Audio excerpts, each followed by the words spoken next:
Right breaking చూస్తున్నాం. గొర్రెల పంపిణీ పథకం కేసులో ఏసీబీ ఇద్దరిని కస్టడీలోకి తీసుకునుంది.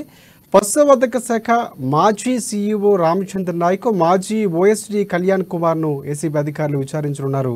వారిద్దరికీ ఏసీబీ కోర్టు 3 రోజులు కస్టడీకి అనుమతించింది. ఈ క్రమంలో అధికారులు వారిని ఇవాళ చంచలగూడ జైలు నుంచి బంజారాహిల్స్లోని ఏసీబీ ప్రధాన కార్యాలయానికి తరలించి విచారించనున్నారు. వీరిద్దరూ ఇచ్చే సమాచారం ఆధారంగా మరికొందరిని అరెస్టు చేసే అవకాశం ఉంది. ఈ కేసులో 700 కోట్ల రూపాయలు విలువైన అక్రమాలకు సంబంధించి ఆధారాలు గుర్తించినట్లు సమాచారం అందుతుంది. బినామీ పేర్లతో బిల్లులు విత్డ్రా చేసినట్లు కూడా ఆరోపణలున్నాయి. ఈ కేసులో ఇప్పటికే సుమారుగా 10 మంది నిందితులను గుర్తించారు అధికారులు.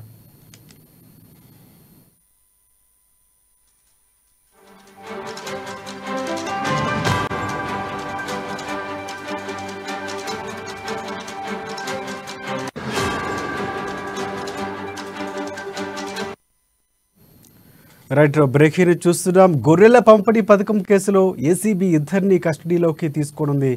పశుసంవర్ధక మాజీ సీఈఓ రామచంద్ర నాయక్, మాజీ ఓఎస్డీ కళ్యాణ్ కుమార్ను ఏసీబీ అధికారులు విచారించనున్నారు. వారిద్దరికి సంబంధించి ఏసీబీ కోర్టు 3 రోజుల కస్టడీకి అనుమతించింది. ఈ క్రమంలో అధికారులు వారిని ఇవాళ చంచలగూడ జైలు నుంచి బంజారాహిల్స్లోని ఏసీబీ ప్రధాన కార్యాలయానికి తరలి విచారించున్నారు. వీరిద్దరూ ఇచ్చే సమాచారం ఆధారంగా మరికొందరిని అరెస్టు చేసే అవకాశం ఉంది. ఇక ఈ కేసులో 700 కోట్ల రూపాయల విలువైన అక్రమాలకు సంబంధించి ఆధారాలు గుర్తించినట్లు సమాచారం అందుతోంది. బినామీ పేర్లతో బిల్లులు విత్డ్రా చేసినట్లు ఆరోపణలు ఉన్నాయి. ఇక ఈ కేసులో ఇప్పటికే సుమారుగా 10 మంది నిందితులు గుర్తించారు ఏసీబీ. ఇక దీనికి సంబంధించి పూర్తి అప్డేట్స్ అందించేందుకు హైదరాబాద్ బ్యూరో ప్రణయ్ వర్మ మనకి ఫోన్లో సిద్ధంగా ఉన్నారు. ప్రణయ్, చెప్పండి, ప్రధానంగా కేసుకు సంబంధించి గతంలో చాలా సందర్భాల్లో మొదటి విడత, రెండవ విడతలుగా ఇచ్చినటువంటి పరిస్థితి కనిపిస్తుంది. పూర్తి స్థాయిలో చాలా మందికి అందనటువంటి పరిస్థితి కూడా కనిపిస్తుంది. అంటే ఈ పథకం మొదలుపెట్టిన దగ్గర నుంచి కూడా ఆరోపణలు ఉన్నటువంటి పరిస్థితి. ప్రధానంగా ఇటువైపు తలసానికి సంబంధించి ఉన్నటువంటి నిధులుగా ఓఎస్డీకి సంబంధించి ఉన్నటువంటి పరిస్థితి కనిపిస్తుంది. దీనికి సంబంధించి పూర్తి అప్డేట్స్ ఏంటి? సో ఎన్ని గంటలకి బంజారాహిల్స్లో కార్యాలయానికి వచ్చే అవకాశం ఉంది? అప్డేట్స్ ఏమి ఉన్నాయా? Thank you Rajasekhar. తెలంగాణ రాష్ట్రంలో క్రియాశీలకంగా తీసుకున్నటువంటి గొర్రెల పంపిణీ పథకం కేసులో సిబిఐ ఇద్దరిని అదుపులోకి తీసుకున్న విషయం మనందరికీ తెలిసిందే. ఏదైతే పశు సంరక్షణకు సంబంధించినటువంటి మాజీ సీఈఓగా ఉన్నటువంటి రామచంద్ర నాయక్ తో పాటుగా మాజీ ఓఎస్డీ ఉన్నటువంటి కళ్యాణ్ కుమార్ ని సిబిఐ అధికారులు విచారించనున్నారు. ఈ ఇద్దరిని కూడా ఈ సిబిఐ అధికారులు కోర్టులో ప్రొడ్యూస్ చేయబోతా ఉన్నారు.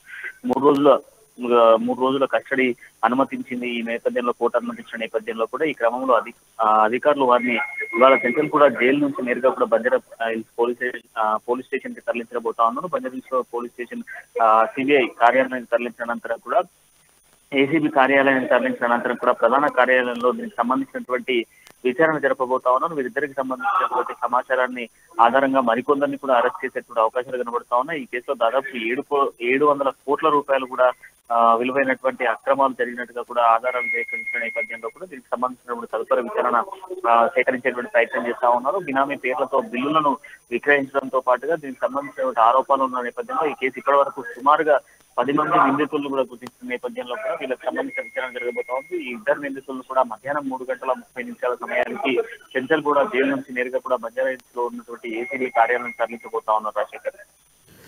రైట్. అంటే ప్రధానంగా ఏసీబీకి సంబంధించి అధికారి ఏమైనా ప్రశ్నించే అవకాశం ఎలా ఉండబోతుంది అంటారు? అంటే ప్రధానంగా స్కామ్కి సంబంధించి పైన చాలా మంత్రులు ఉన్నారు అన్నటువంటి ఆరోపణలు కూడా వినిపిస్తున్నాయి. ఒకవేళ వీరు చెప్పినటువంటి ఏవైతే ఆధారాలకు సంబంధించి మరికొంతమందిని కూడా విచారించే అవకాశం ఉంది అనుకోవచ్చా? ఖచ్చితంగా ఇప్పటికే చాలా మంది దీంట్లో నిందితులుగా పరిగణలో ఉన్నారని చెప్పేసి చెప్తా ఉన్నారు. దీంట్లో ఉన్నటువంటి చాలా మంది వివరాలను సేకరించబోతా ఉన్నారు. దాదాపు 700 కోట్లకు సంబంధించినటువంటి ట్రాన్సాక్షన్స్ కావచ్చు, దీంట్లో జరిగిన అవకతవకలు. అదేవిధంగా మరోవైపు చూస్తుంటే పూర్తిగా అక్రమ పేర్లతో అంటే బినామీ పేర్లతో చేసినటువంటి ట్రాన్సాక్షన్స్ కి సంబంధించిన వివరాలను కూడా సేకరించబోతా ఉన్నారు. మొత్తం ఇప్పటికీ 10 మంది నిందితులను పరిగణలోకి తీసుకోగా మరికొందరి విషయాలను కూడా సేకరించేందుకు ఇద్దరు నిందితులను కూడా పరిగణలోకి తీసుకోబోతున్నామంటూ కూడా ఏసీబీ అధికారులు చెప్తా ఉన్నారు. కోర్టులో వివరించినటువంటి ఆధారాల మేరకు నేపథ్యంలో కూడా ఇది 700 కోట్లకు సంబంధించినటువంటి ఈ వివరాలన్నీ కూడా పూర్తిగా బినామీ పేర్లపైన జరిగింది అన్నటువంటి ఆరోపణల నేపథ్యంలో కూడా సిబిఐ ఈ రోజు మరొకసారి ఏసీబీ అధికారులు మరొకసారి ఎంక్వైరీ చేయబోతా ఉన్నారు. Thanks for updates Pranay.